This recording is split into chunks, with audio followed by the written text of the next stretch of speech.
Doctors of Reddit, what's your thank god they came in for a second opinion moment? I can't count how many. I was told it was a headache, but I just wanted to come in and have it looked at in case it was something else I've seen. Of course, those other patients that are the nicest and are profusely apologizing for wasting our time. And of course, those other patients that have a brain tumor show up on their CT scans.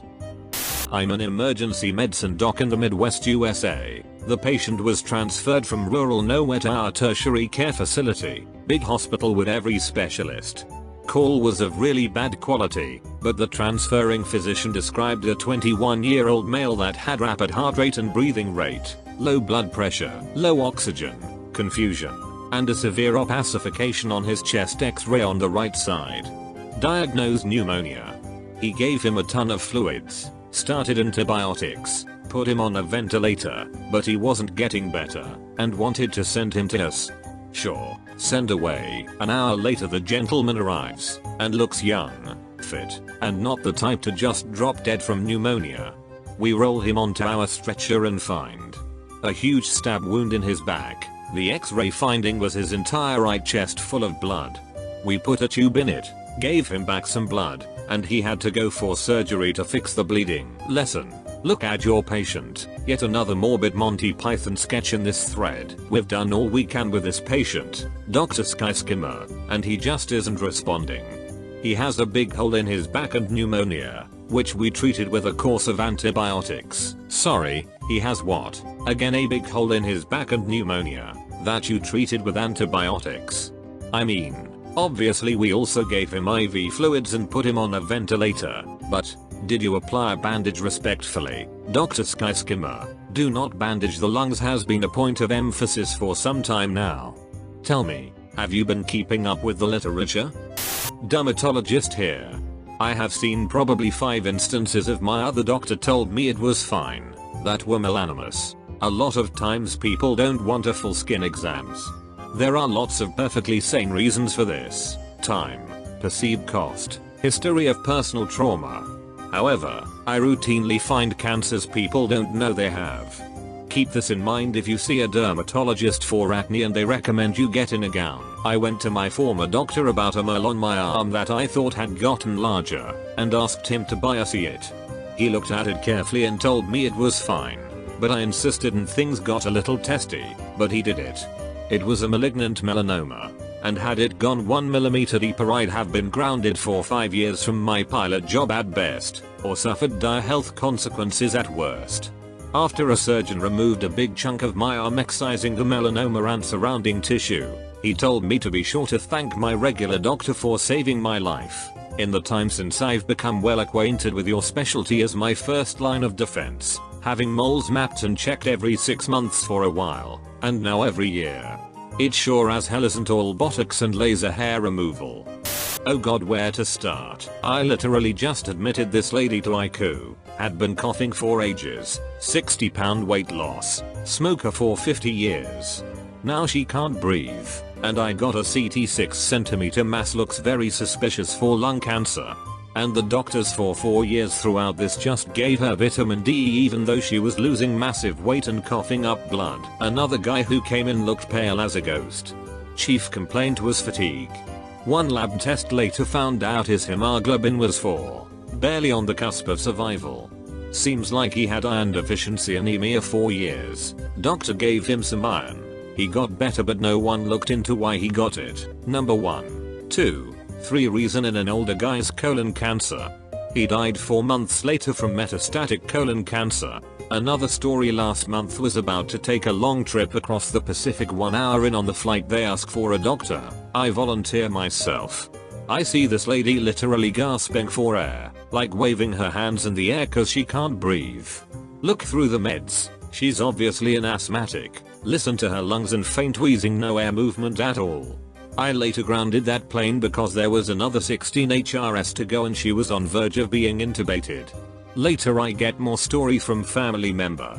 Apparently she wasn't been able to sleep well for past 2 weeks.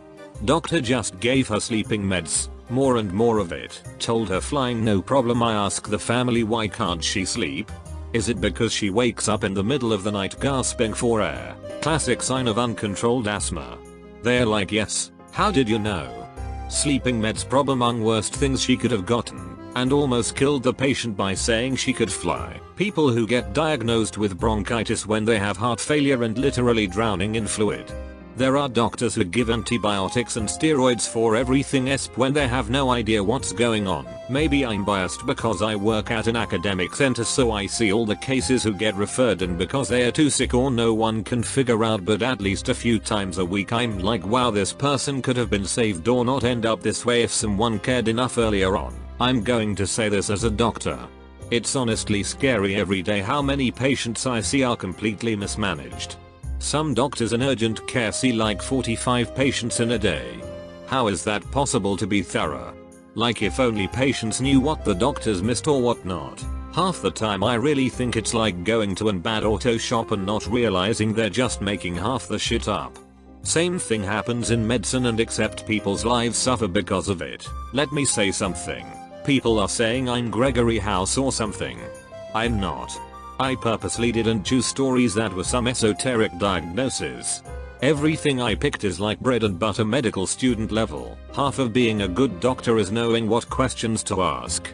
Sometimes you don't even know what's important or not. The other half is caring. Too many just put a band-aid on the problem and punt the patient to someone else. Is it the doctor's fault? I don't know, but I do know the medical system in the US provides no incentives for doctors to actually practice good medicine. In fact, I bring in less money if I'm thorough versus I do the same thing every patient and see 100 patients a day, which is what some do unfortunately. I have tons more stories. Hopefully I'll get to share some more, but for now have to sleep. Was on call overnight.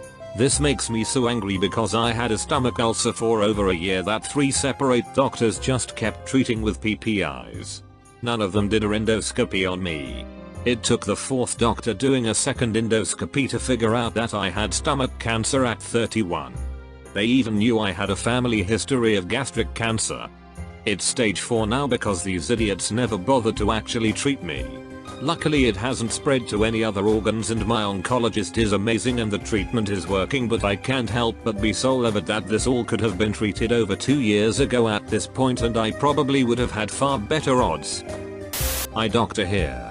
I had a patient I saw several months before they came in for their visit, but well less than a year, which often means something could be wrong. In this case, as it turns out, nothing was wrong with her by way of complaints. She just wanted to get updated before getting some new glasses.